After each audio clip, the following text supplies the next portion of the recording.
மானா குறையும் இன்னு மாசு படியும் இன்னு வீணா கதை முடிஞ்சு போச்சு.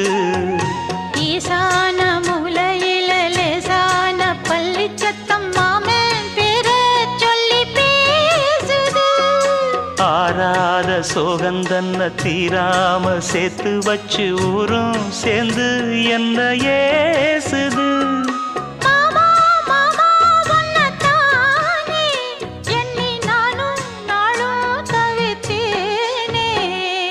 கூண்டுக்குள்ள என்ன வச்சு கூடி நின்ன ஊற விட்டு கூண்டுக்குள்ள போனதென்ன கோலக்கிளியே.